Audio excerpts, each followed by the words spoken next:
নমস্কার বন্ধুরা, আজকে আমার ছুটি আছে। তো আজকে আমার ব্রেকফাস্ট আমি কি করছি। আজকে দেখো আমার খুব ফেভারিট ডিমের পোচ আর বাটার দিয়ে, এর ভেতরে চিজ দিয়েছি। চিজ দিয়ে বাটার দিয়ে ভেজেছি। দেখো চিজটা আটকে গেছে, খুলছে না। তো এটা আমার ভীষণ ফেভারিট। আজকে একটু মনের মতন আর কি খাচ্ছি। আর কিছু কথা একটু গল্প আপনাদের সাথে করছি যে এরকম হয় যে নাকি মানুষ অনেকেই বলেন যে ভগবান যখন তোমাকে তোমার সাকসেসের কাছে নিয়ে যাবে তখন তোমার কাছ থেকে অনেক কিছু দূরে সরিয়ে দেবে, তোমাকে অনেক জ্বালা যন্ত্রণা দেবে, অনেক কষ্ট দেবে, যে তোমার ওই জায়গাটায় পৌঁছানোর জন্য। তো এই এখন আমি এখানে এখন আমার যে পরিস্থিতিতে আমি দাঁড়িয়ে আছি, এই সময়টা আমার কাছে অনেকটা অনেক অনেক কিছু হারিয়ে যাওয়ার মতন, অনেক কিছু কি বলবো আমি জানি না, এর কোনো ভাষা আমি দিতে পারছি না।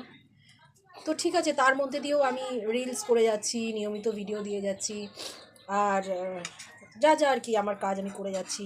আর তার মধ্যে আমি সবসময় মুখে হাসিটা ঠিক রাখি। আমি জানি যারা হাসে তারাই সবসময় হাসতে পারে, যাদের ভেতরে অনেক দুঃখ জ্বালা যন্ত্রণা আছে। এটা সবার বলা কথা, আমার আমার নয়। আমি কোনো কবি নই, আমি কোনো লেকচারের মাস্টার নই। তো এই ব্যাপারটা আজকে আপনাদের সাথে শেয়ার করছি আর কি। কেন সবসময় তো হয় না, আমরা কাজে কর্মে ব্যস্ত থাকি আর হয়ে ওঠে না। তো আমি জানি না ভগবান আমাকে কী সাকসেস দেওয়ার জন্য যে আমাকে এখন এতটা কঠিন পরিস্থিতির মধ্যে মানে পার করছেন।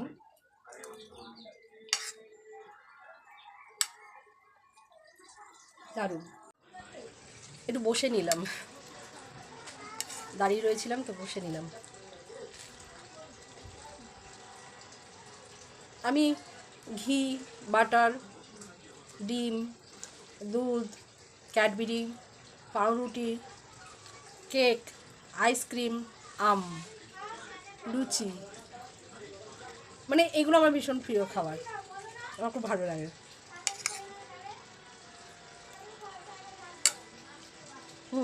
যে কথায় আসি, আমি জানি না ভগবান আমাকে কী দেওয়ার জন্য আজকে আমাকে এই জায়গাটায় ফেলেছেন। আচ্ছা, আমি দুটো কথা বলছি, কিন্তু আমার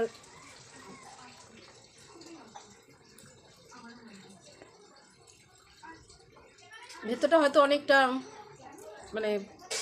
কী হচ্ছে আমি নিজেও জানি না। ঠিক আছে, পরিস্থিতিটাকে সবসময় নিজের মতন করে তৈরি করে নিতে হয়। দেখি আমি ভগবান আমাকে কী দেওয়ার জন্য আজকে আমাকে এই জায়গাটা ফেলেছেন। হয়তো অনেকে কমেন্টে অনেক রকম করবেন, ঠিক আছে, কোনো ব্যাপার না। ইচ্ছে তো করেই অনেক কিছু বলতে, কিন্তু হয়ে ওঠে না। কে কী ভাববে। খুব সুন্দর, এতদিন পরে আমি একটু নিজের মনের মতন ব্রেকফাস্ট খাচ্ছি।